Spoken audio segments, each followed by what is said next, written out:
everybody. Welcome to Live with my wonderful friend, John Haller. John, thanks for joining me. And I hope that I come through clear. My head's fuzzy. I'm still hacking, sneezing, and whatever. But it's great to see you. I was right next door to you over the weekend. I was in Indiana. Isn't that next door to you? Yeah, you're about 3 hours away from where I live. Very close. So in California, that's how far you would drive for a cup of coffee. You're right. I have my friends. We were at some friends once up in Ventura or Camarillo, and they're like, "Well, I don't know if we want to, I don't know if we want to go all the way up to Santa Barbara." And I'm like, "You drive down to Beverly Hills for coffee. It's 50 miles for crying out loud." It's so true. true. We never think about that. So. It is so true. It's great to see you. And good. I know there's so many things going on. You have another roundtable that's planned. There's lots been going on. I was busy the last 4 or 5 days. Before that, I was in Israel. So you're going to have to update me on some things, no doubt. Right. So just tell everybody, in about 2 weeks, I think, we're going to do another technology roundtable with you, me, Britt Gillette, Scott Townsend, and I'm pretty sure Patrick Wood is also going to join us. That'll be great. For that. So I think that'll be great. It'll be I think I may just sit there and listen. I'd learn more keeping my mouth shut sometimes. Well, I'll be the one listening. So, hey, so I expect you to have input, which you always do. That's why you're here with me now, because so this morning we have this bridge that is taken out by this, was it a cargo ship or something like that in Baltimore? Yeah, it was I'm trying to remember what country it was registered under. These ships register under flags of different countries, sometimes Liberia, because they have less regulations and that type of thing. So this ship has had problems in the past. It did have a power failure or something last year, and it collided with another ship. So this morning, if you watch the video, and by the way, I've had friends contact me like, "Oh, well, there must be something nefarious going on here because they have video of this whole thing." But Tom, you know what it's like in Israel and elsewhere. There's cameras everywhere now. Everything you do almost everywhere is videoed. So the fact that this is the sixth busiest harbor in the United States. It's one of the major important armed forces harbors that's used for the shipment of arms and that type of thing overseas. So the ship did have a power failure as it was approaching the bridge. It came back on, and then the power went off again, and it struck the bridge stanchion and knocked down a significant portion of this bridge. And I don't know if you've ever been on it. I had a bunch of securities fraud cases in Baltimore for a few years, so I was there every week or at least every other week for 2 years. So I've been across this bridge many times. It's Interstate 695. It's an important thoroughfare in that regard. It takes a lot of the pressure off of Interstate 95 and the harbor tunnels in Baltimore. And now it's shut down, and it looks like it's going to be shut down for close to 2 years at least. That was some of the initial indications. And the question is, how soon can they clear this harbor? And there are still, I've heard 20 people missing, I think. There are a bunch of workers on the bridge. There's some cars went in. They knew the ship was having trouble, so they tried to stop traffic on the bridge. That probably saved a lot of lives. But the guys who were stopping traffic ended up in the water too. So it's a major tragedy. And the question is it related to anything? Yeah. Well, so first of all, it is a perfect metaphor for what's going on in the world today. The bridge collapse. Yeah, it totally is. And I can't help but think of what's going on with the U.S. and Israel. You had sent me an article, I think it was yesterday, when I was leaving Indiana and on my way back home. And so I haven't had much time to look at everything. But I do have this one particular article. Netanyahu cancels delegation to U.S. after Biden withholds UN Security Council veto or Biden. And this is bad. There's bad stuff going on. And I look at things like, I cannot help but think that the United States has turned against Israel, which I've already thought that for a while. But now we're in the place of not just abandoning, but cursing against Israel, coming against Israel. And I really want to hear your thoughts on these things. Well, I do think that you can probably draw a line of proximate cause between what the U.S. did at the UN Security Council. Is this, what day of the week is this? Is this Tuesday? I think this is Tuesday. I think it's okay. Tuesday. It seems like it's like Friday already because so much stuff has gone on since, I did my update on Sunday. I didn't get through near everything. And I thought, well, I'll do another one, but I know I'll do a midweek. But I'm like, it seems like 3 days have gone by already this week with what's going on. So let's sort of put historical context. So look, we're big believers in Genesis 12:3. I will bless those who bless you and curse those who curse you. And I think our friend Bill Koenig, I was texting with him last week, and you can draw a connection between a lot of things that the United States does vis-a-vis Israel and things that happen in this country. For example, the Katrina hurricane in 2005 came within about 48 hours of the U.S. pressuring Ariel Sharon to evacuate every Jew from Gaza. So here we are 19 years later, and we're still having this problem with Gaza. And there's another one. There was a speech that Bush 43 made at the UN. He's at the UN. There's a hurricane, and I can't remember which name. It was I think 2004 when there were 4 hurricanes hit Florida, Charlie, and then there were 2 on the East Coast. There was this one, and it was actually going out, and I've tracked this with Bill Koenig. It's actually going out into the Atlantic. Bush makes his speech at the UN about dividing up Israel, a 2-state solution. The hurricane made a 180 turn and hit the coast of Florida. And the turn coincided, I've tracked this on the weather maps, coincides with Bush 43's speech at the UN. So I don't want to go too long on this, but I think it's very important. So back in December of 2016, the election has taken place. Trump has defeated Clinton. We are in that lame duck stage between the November election and the swearing in of the new administration in January. That makes the president a lame duck if he's not been elected or reelected. And Obama's on his way out of office. And a resolution is presented to the UN Security Council called Resolution 2334. And I was actually texting a little bit with Caroline Glick yesterday about this particular resolution. And I've got the pictures. I've gone over it. I have access to like the front pages of the Jerusalem Post back in that day. And it was December 25th, 2016. The U.S. refused to veto an anti-Israel resolution that dealt with the settlements in Judea and Samaria.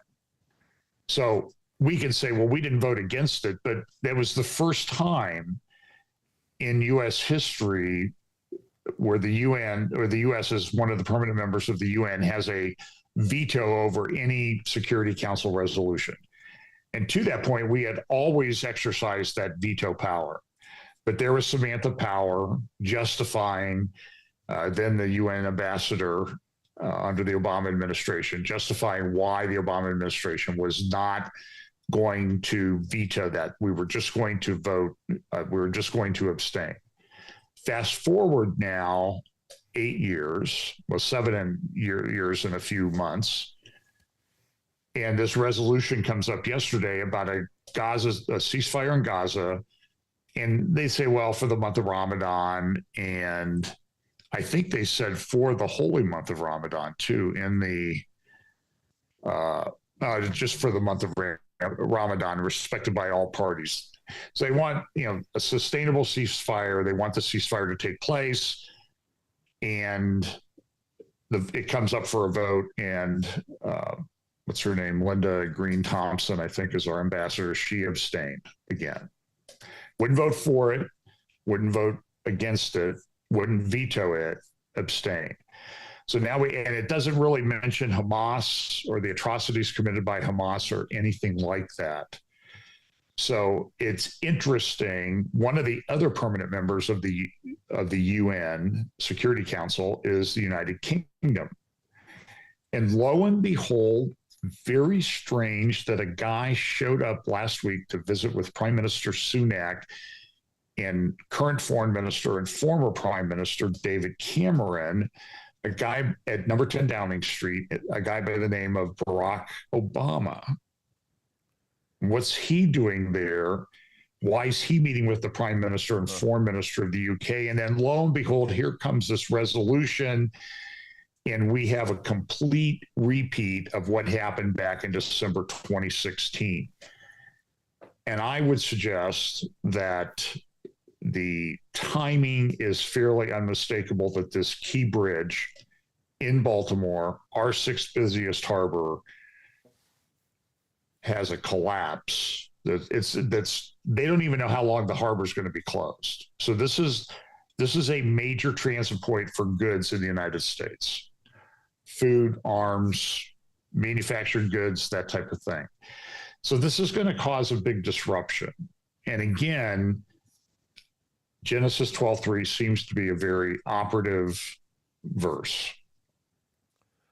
It's all so fascinating, John, just watching everything develop. And it's almost like watching something going in slow motion, but we're watching it at the same time happening very rapidly. And we start thinking about Israel, and there's so much anti-Semitism all over social media. So many people on the right and on the left are cursing the Jews, making up all kinds of lies about Israel and the Jews.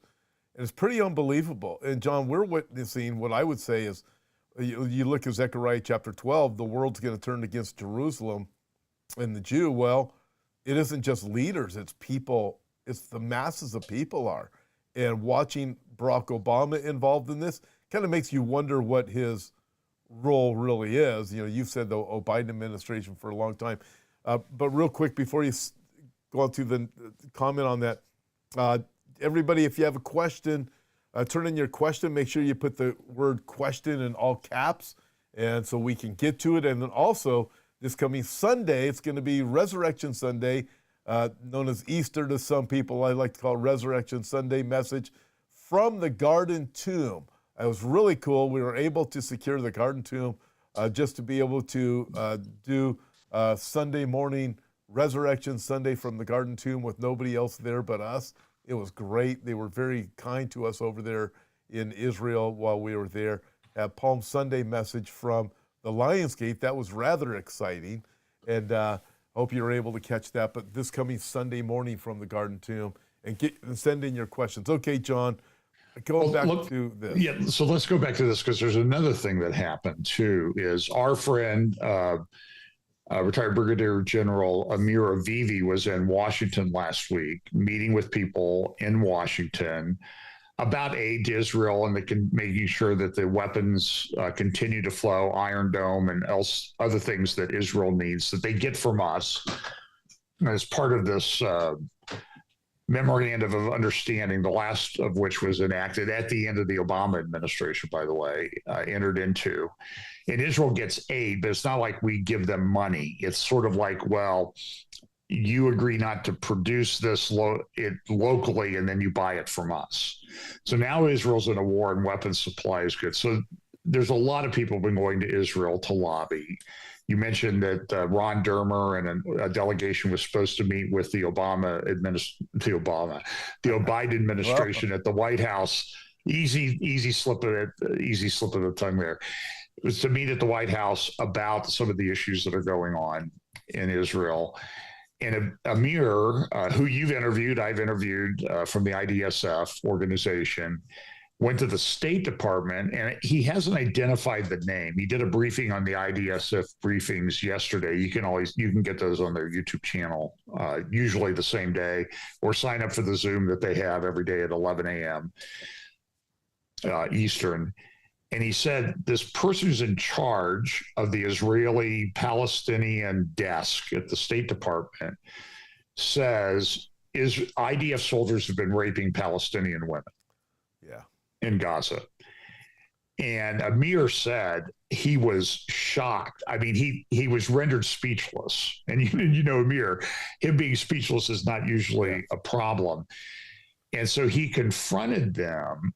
It's interesting that meme was immediately picked up by all these pro-Hamas lunatics on Twitter and Facebook, and they're Israel's raping Palestinian women, and there's no evidence that any Israeli woman was raped or, molested or anything like that in the attacks on October 7th. And by the way, the meme among those people says Hamas didn't injure anybody. The only person that Hamas went after were military people. We know that's just a bull-faced lie. And most of the Israelis that were killed in that October 7th thing were killed by the Israeli military, acting in sort of a bloodthirsty response to what Hamas had done. It's just, it's this constant amount of lies that you see happening on that particular side. So they ran with this also. So there was like a concerted response. It was like after October 7th. October 7th happens, Tom, and you watched it. Within 24 hours, there's like these pro-Hamas demonstrations all over the world. They're not organic. They were planned in advance. They had to have funding in place, organizations, text message lists, and all this stuff. So this happened too. This rape story, IDF raping Palestinian women, is out there all over the pro-Hamas community immediately. The interesting thing is that, and Al Jazeera runs with it. Of course, they're the pro-Muslim Brotherhood, Qatar-funded channel. They started to walk it back because it was fake. It was false. It was untrue. And my understanding is part of the reason that they walked it back was because Hamas said this is causing us problems. Now, what was the problem? Because the problem is Israel's planning to go into Rafah. They have to go into Rafah. They just have to tell the world, we don't care what you think. We have to take care of this problem. So they're going to go into Rafah. But Hamas, what does Hamas use as part of its military tactic? Human shields. When the rape story came out, the Palestinian Arabs left in Rafah, got scared, and started to organize to flee to the north. That causes Hamas a problem. Hey, we're losing our human shields.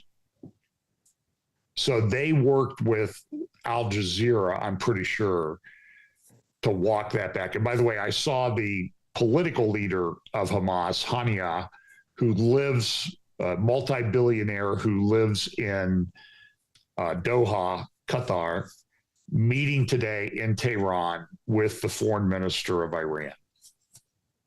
And then Iran will come out and say, well, there's no connection between us and Hamas. It's just a complete big fake thing. So there's a lot of things operating in this space right now.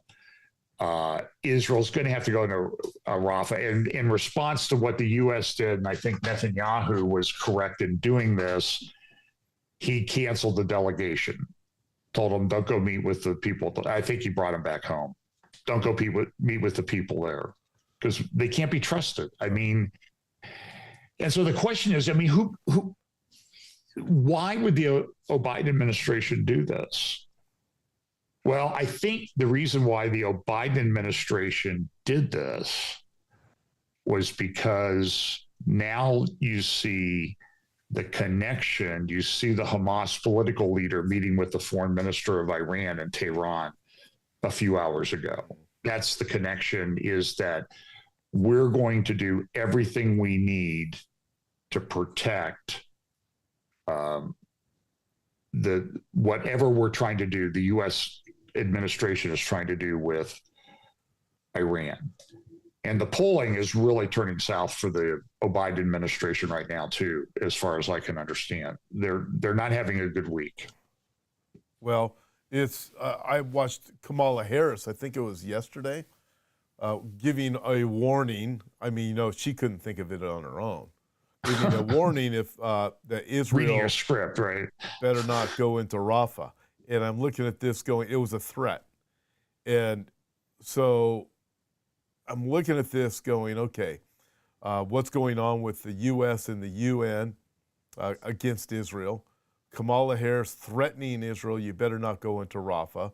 Watching the lies, this rape story lie. And the problem is that even though Al Jazeera is retracting it because, listen, they all know it's a lie, it's already out there. So public opinion from those who are already pushing the anti-Semitic agenda, it's being picked up everywhere. And it's right. You're looking at this and just watching this continue to develop worse and worse, this type of propaganda with the days of Hitler, where you have these Jews who they're just drinking Christians' blood, this kind of stuff. It is a blood libel that they were saying that the absolutely IDF is raping women. And so this is just continuing to grow worse and worse. And John, things are not going to go well for the United States of America in all of this. They're just not going to. We have turned the corner, and we are definitely cursing Israel at this point. So look, that bridge collapsed today. You can watch the video. My fear is that that's a picture of what's happening to America. I think it's a great picture, and thank you for saying that, because let that stick in everybody's mind. Tammy G asked this question, and maybe you can tie that picture into this question too. She said, has Israel become the cup of trembling that the Bible speaks of? And it is specific to Jerusalem in that text of Zechariah chapter 12. But John, I think the fulfillment of that is still yet in the future, but it's definitely turning that way. And this picture of the bridge collapsing, what do you have to say for what Tammy G asks? Yeah, so I think, I was thinking about this, how to communicate this this morning. These different lines of Bible prophecy: Jerusalem, cup of trembling, a burdensome stone. Everyone who lifts their hand against it will be damaged, or whatever the verse is. I'm paraphrasing. All of these things do have their ultimate fulfillment, but they're going to be built up. That's great. They're going to be built up. They're going to be building up to it. It's like a crescendo, sort of like in an orchestra. So I had a picture someplace, I don't know where it is, but a picture of a music score for a symphony in 3D. So you see, you have the violins, you have second violins, you have the trombones, you have the percussion, and you have this three-dimensional picture, and it all molds into this great symphony. But there's all these different parts, and so this is what I think we're seeing as a picture of how we've seen this Bible prophecy stuff fit together. That's a great picture. It's building. So to Tammy G's question, it's definitely building and building and building. The attention is eventually going to shift from Gaza over to Jerusalem also. Well, so look, there's more coming with Jerusalem too. I got a report this morning that, and this is another thing that I don't know how to say this without sounding pejorative and like I'm coming down on particular people, and I'm not. Okay. My concern in Bible prophecy sometimes has been I watch people talk about it, and we have a tendency to write ourselves into the prophecies that are good. Like we get raptured out of here, but the ones that aren't so good, increasing persecution and people falling to deception and that type of thing, we sort of write ourselves out of that, you know? So we want to write ourselves into the good parts, but write ourselves out of the bad parts. And I'm not sure that that's the best way. That's the best hermeneutic to apply. But having said that, there are a lot of things that are happening very, very quickly. And I was listening to a video the other day of a lady named Jennifer Bilek, Bilek. She's Jewish. She has been most of her life part of the left, the Jewish left. But she was talking about transgender, transhumanism, and how this is all affecting everything. And it's this, and she has a blog. So here's a Jewish woman, Tom. And what is the name of her blog? It's called The 11th Hour, because she believes we're in the 11th hour of humanity. Wow. Not a believer. And so what I'm seeing a lot of people. I saw an Orthodox rabbi that I know from Israel this morning talking about this, what happened in the UN was bad for America and there are going to be consequences.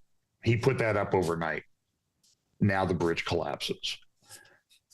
So I just think we're playing with fire. We are. And I don't know where that ends. Yeah. I don't know how that gets turned around. Well, this next question, you'll be able to speak to it. What I find interesting also, John, as you mentioned, we tend to focus on the rapture and we don't like the persecution passages and so forth. I think that it's more, the application is more for American Christianity, because obviously in China, Iran, other parts of the world, if you're a Christian, you're dealing with persecution. In fact, when we were in Europe, you saw a different type of persecution. They might not kill you, but you were definitely ostracized by society.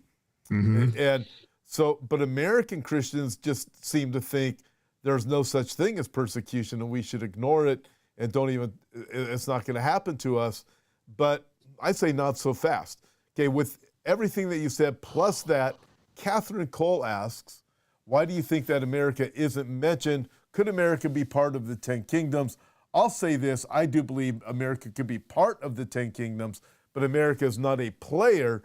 And with everything you mentioned, John, we have the bridge collapsing, we have this picture, we have, is persecution going to increase against the believer?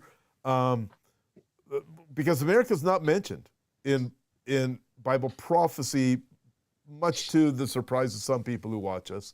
But what are your thoughts going forward? I mean, her question really just builds upon what we're already talking about. Yeah, look, I mean, our systems are in turmoil. Things are chaotic. I mean, there's so many things happening, Tom, that are just strange. I mean, we had this and we don't even talk about it. I mean, so we have this massive wildfire down in Texas, and it may have taken out a big chunk of our beef supply, you know? And what I mean, how much is a hamburger going to cost when we get too far down the road on this? Yeah. I mean, it's I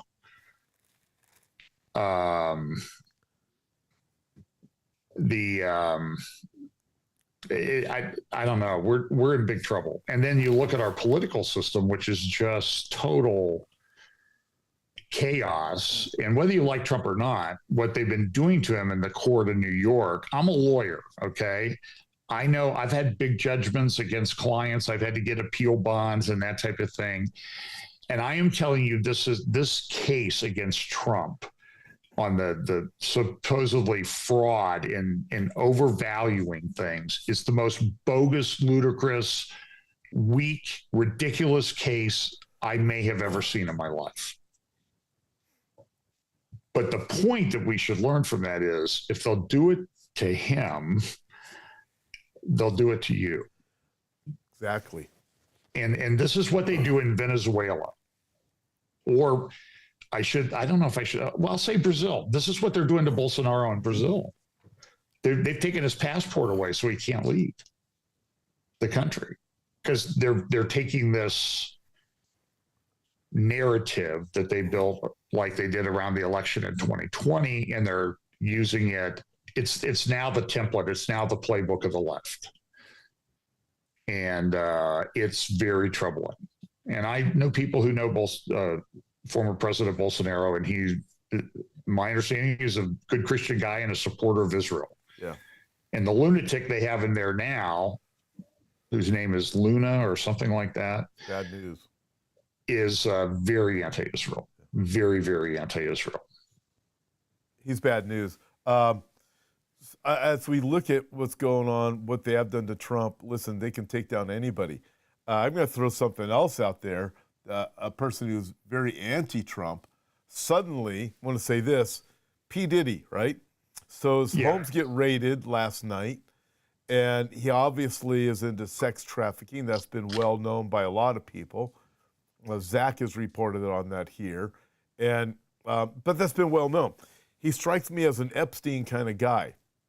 My personal take is that he has goods on a whole lot of people, and that's what's really going on here. It's not just about taking down one guy, because we know, what was that movie that came out this past year regarding sex trafficking that has been pretty much banned everywhere because it tells too much Yeah, truth. I know which one. The one with Jim Caviezel. Jim Caviezel, yeah.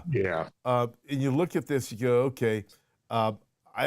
My personal take is, as I'm watching this, P. Diddy's as guilty as could be, but I know you're an attorney. Sound of Freedom was the name of the movie. Yeah.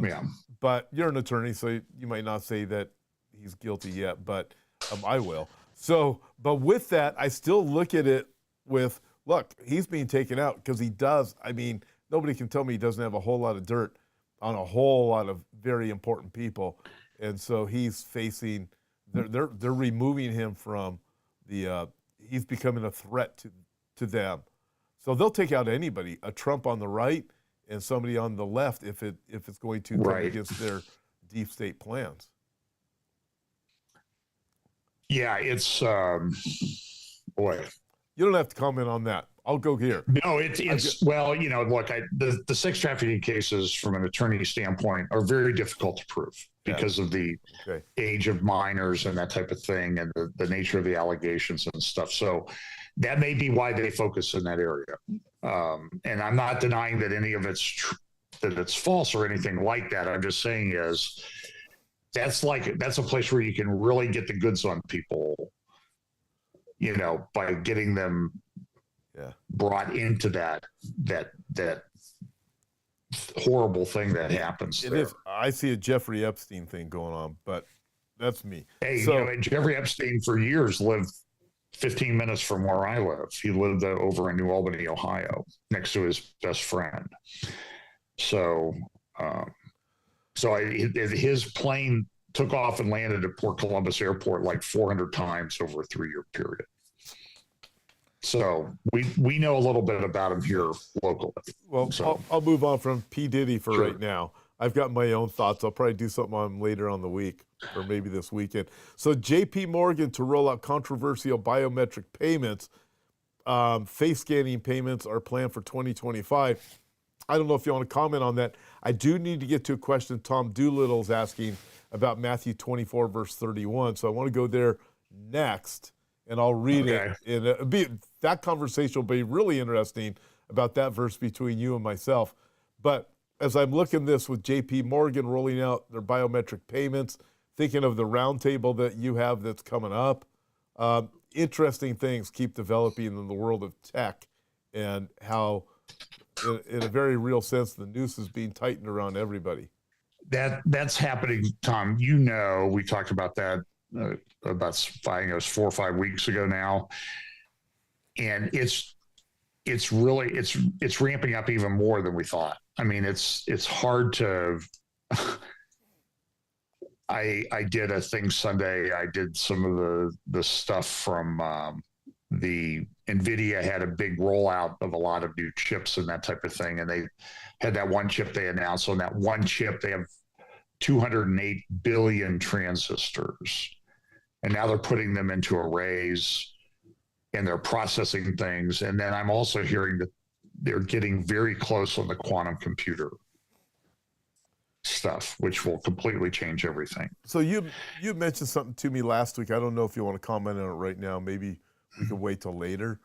But about the World Economic Forum being the investor in this particular. Well, I don't know that they're an investor. My understanding, and I'm still trying to confirm it, is that this is my conclusion based on the facts presented to me without the name, that what companies are doing that are involved in the AI space is they have to buy processing time on these servers and data farms.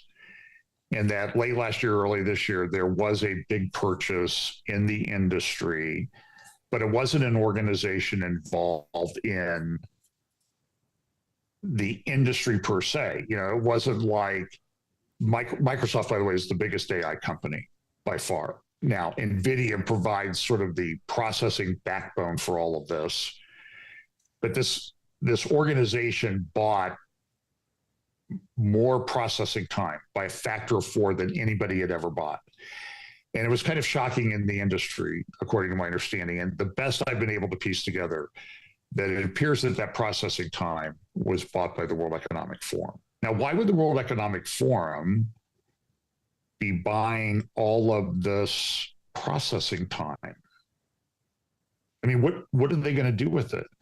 Well, look at what they've been talking about. You know, they talked about, there was a panel, it was an executive vice president from IBM in Europe, and they asked her a question, and she goes, I know the question you want to ask is this is at Davos in January, is this going to lead to a techno Armageddon? And she said, yes. Next question. and I'm seeing more and more of these sort of apocalyptic civilization, end of humanity things. So when you see someone like Jennifer Bilek, who's been a person of the left, but she says all this stuff, she sees all this stuff with sex change and transhumanism and all this stuff, and she goes, it's a techno-religious cult that's trying to control all this and do this and take over humanity. And we are in the 11th hour. And her blog is called The 11th Hour. I think. And by the way, it's just Tuesday.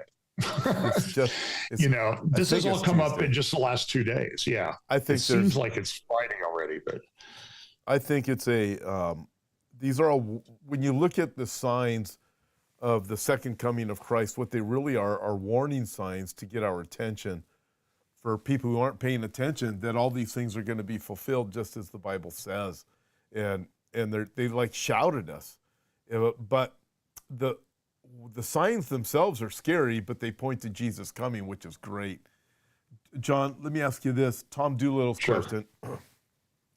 Can both of you give your understanding in Matthew 24, verse 31, which Jesus says this, it's the Olivet Discourse, and he, that will be the Lord, will send his angels with a great sound of a trumpet, and they will gather together his elect from the four winds, from one end of heaven to the other. Let me read the first two verses in front of that to help context a little bit better. Immediately after the tribulation of those days, the sun will be darkened, the moon will not give its light, the stars will fall from heaven, and the powers of the heavens will be shaken. Then the sign of the Son of Man will appear in heaven, and then all the tribes of the earth will mourn, and they will see the Son of Man coming on the clouds of heaven with power and great glory.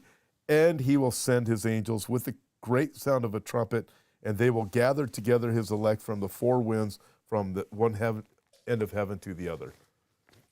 So look, there are different perspectives on this. So I'll kind of give you the pre-wrath perspective would be that this could be, this gathering is immediately after the tribulation of those days, the great tribulation, which is cut short. prior to the end of the 70th week would be that this is likely the rapture. Now, I think people in the pre-trib camp, such as yourself, would say, no, this is the gathering that takes place at the end of the 70th week. That's when these angels go forth to gather everyone, because the rapture is taking place before that. That is what I would say. Yeah, I think I've accurately represented that. Yeah. So that's kind of a thing with me. I want to make sure that when we have these different views, that we accurately present each other's views. A post-tribulationist would take this and say this is at the end of the 70th week, and this is the great gathering that takes place at that time. Now, then the question would be, well, when's the wrath poured out? So pre-wrath people would say it's after the gathering. Post-trib guys would say it's after the gathering, that it's really mostly the bowls that are the wrath. So that's where the dispute is. So I was sort of leaning that this could be the rapture. Yeah. But the thing I think is more important is that the cosmic signs that take place, the sun shall be dark and the moon shall not give her light and the stars shall fall from heaven. I don't think that's the April 8th eclipse that's being referenced there. Thank you. We'll see. I mean, maybe that'll happen, but there seems to be some pretty dramatic cosmic signs that are associated with this. So, and I don't know if some people think this is a pre-trib rapture. That's a little bit difficult. I think I've heard that. Yeah. And I think that's a little bit difficult because of the cosmic signs that take place, because you don't see that associated with the rapture in any event. Yeah. For pre-trib, I see this, what you first said. My pre-trib position is this is when Jesus comes back at the end of the tribulation period. In fact, to me, it's pretty clear. I think we would agree with that, except I would say we're already raptured. You would say, no, the rapture comes at somewhere around that point. So I believe we're raptured. This is at the end of the tribulation, and this is when the elect are gathered from every corner of the earth as Jesus is getting ready to establish the millennial kingdom. But it is obvious this cataclysmic judgment that happens at the end of the tribulation period. I think all three of our positions would agree with that. It's this massive conclusion to the tribulation period. So thank you. I know there's still going to be a lot of people that can ask us about that, but I'm going to move on to the next question if you don't mind. Sure. By the way, in Indiana, many people wanted to talk to me about you. It was good. It was actually that was good. In a good way. Well, it was. It was. There's pre-trib and mid and pre-wrath people there. We had great conversations, and it was very good. Yeah. In fact, people enjoy listening to you. Imagine that. I do. That's why I love having you on. So Kate Bailevelt, I think I pronounced her name correctly. What is the timing of the great falling away? I want to start out with this. First of all, I'm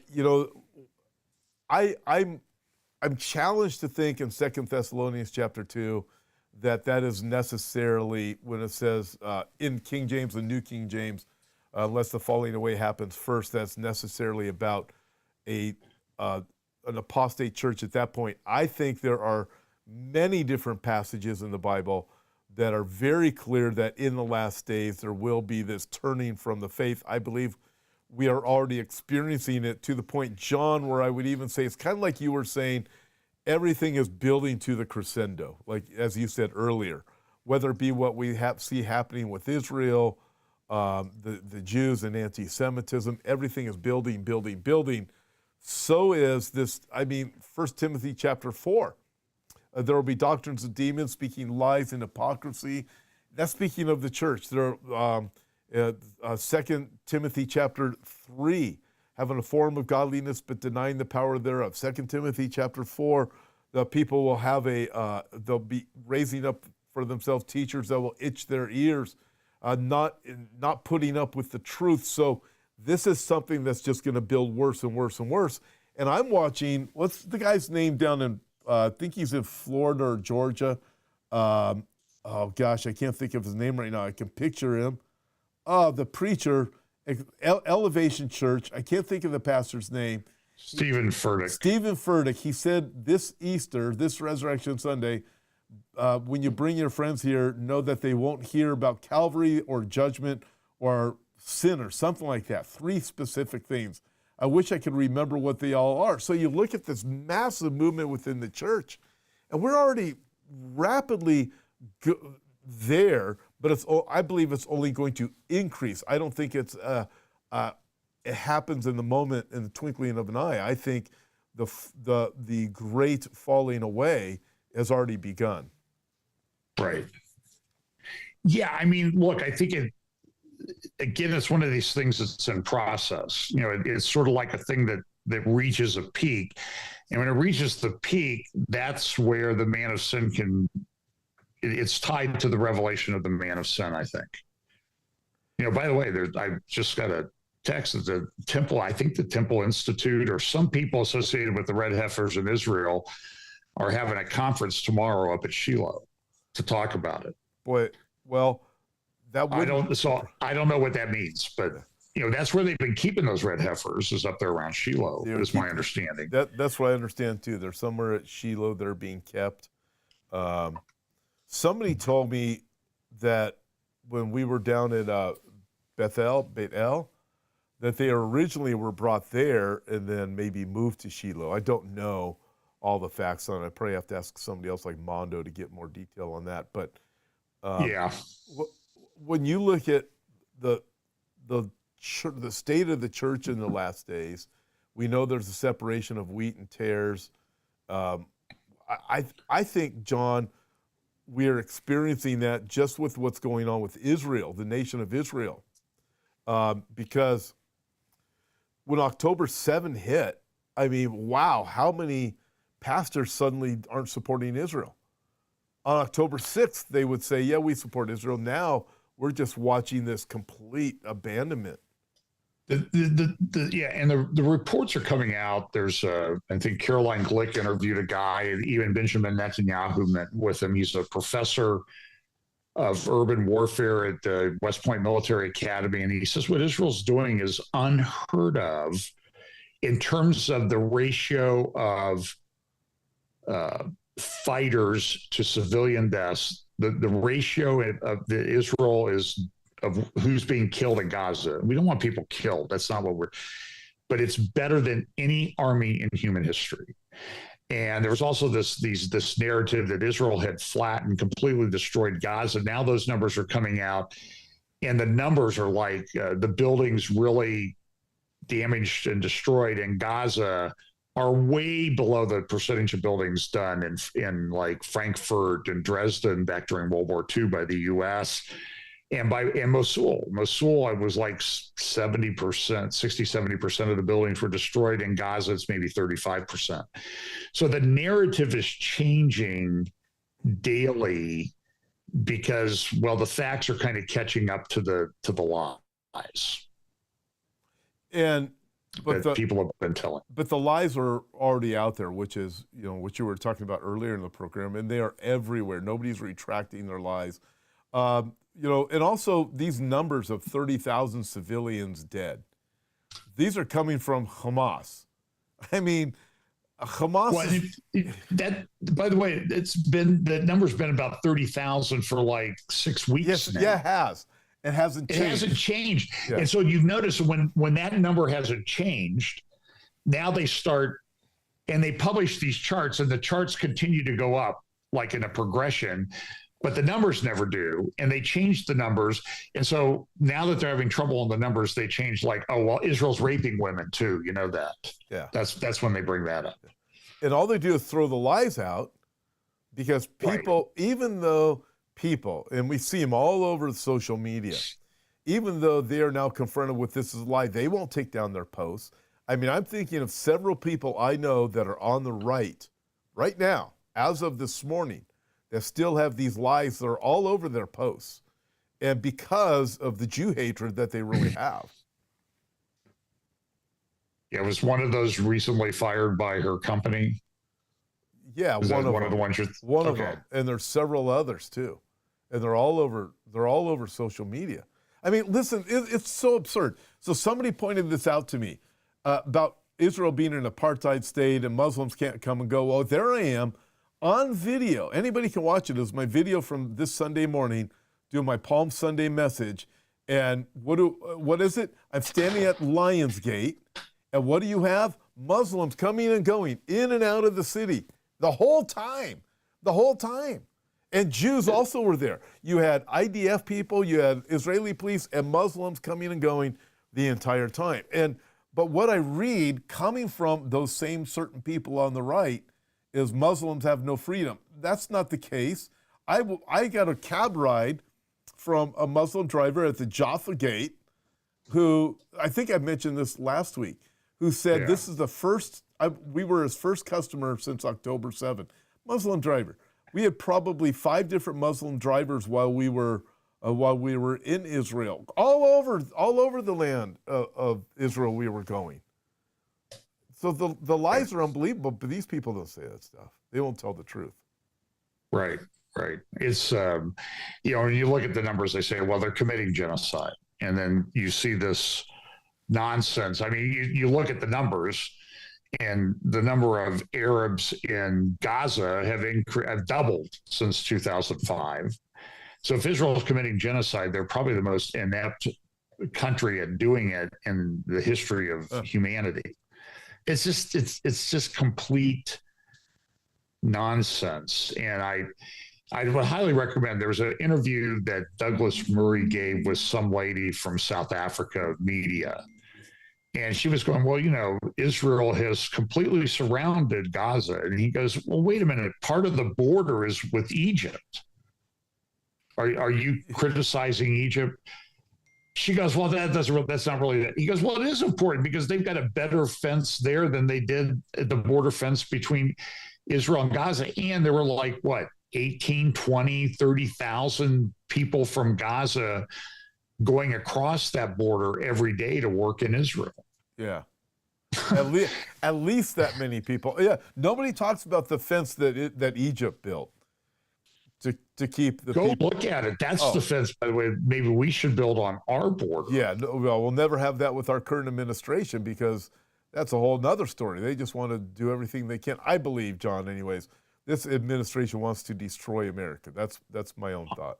That seems to be the case. It's hard to make any contrary case. Obama said we will fundamentally change America. He's in the process.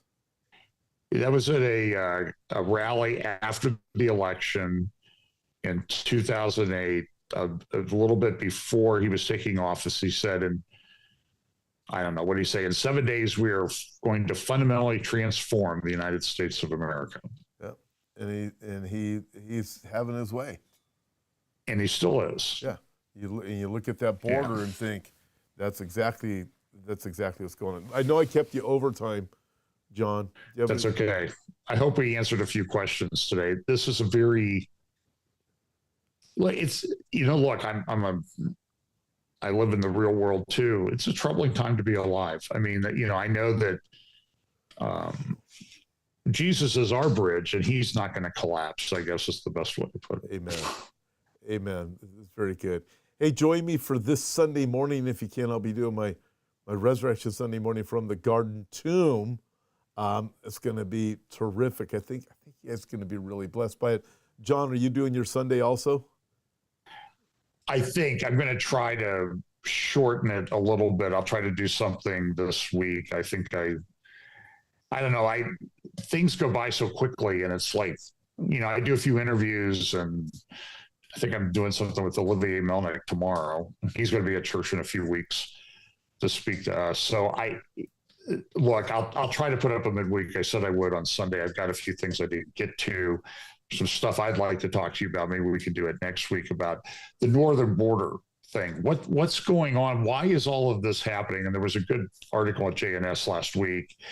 I'll send you a copy of it by Yaakov Lapin about it. He called it the weapons of mass distraction. So Iran can finish building weapons of mass destruction. Well, that's a great title because that's truth. Right. And Russia's kind of moving back into the Syrian theater. Yeah, I've heard part of that is because they want to keep their supply of missiles and drones coming from Iran. And Iran just released another advanced drone designed this week. So this is all happening very, very quickly, and it's changing the face of warfare. You know, I have wondered when you look at Ezekiel chapter 38, and you have the invading army, the invading coalition, they're invaded on horse and buckler, but they also descend like a cloud, and I wonder if that is a reference to drones descending upon the land of Israel. There was a big article in the Wall Street Journal a week ago. I talked about it Sunday about drone swarms, and that's changing the calculus because they could, you know, it was a Hamas guy, I think. He was talking about, hey, you know, we sent these $2,000 rockets over into Israel, and they used $70,000 Iron Dome missiles to shoot them down. Yeah. We won. Yeah. Because the cost eventually will catch up with them, and this is a problem. Even I've seen American generals talking about this 7-8 years ago, that this was a problem. We're using $2 million missiles to shoot down a $3,000 drone. Hey, so I asked your friend Amir Avivi one time. I did an interview with him for his channel when I was in Jerusalem about the lasers to take them out. And if I remember correctly, he said they're still a ways off, and it appeared that was at least a year ago when I did that interview. So, yeah, I've been tracking that. I mean, a lot of people talk about directed energy weapons and that type of thing. I don't think we're there yet. I think that Iron Beam, I've seen videos of them destroying a missile or a drone, but the laser beam has to be on the missile or drone for 30, 40 seconds. Ouch. So you can do that if you're close enough to get the energy. But what happens when you have 3,000 drones? 30 or 40 seconds. That's a long time. Well, you would have to have 3,000 lasers. Yeah. So then there's a logistics issue right there. So that's a huge problem. I don't know that it's going to be solved in the very near term. And so I do agree with you that Ezekiel 38:9, I think, they shall come up like a cloud. I think that does have could definitely be a reference to drone swarms. Well, thank you, John, for joining me. I know we went over time. Appreciate that very much. Look forward to talking to you soon. And bye, everybody.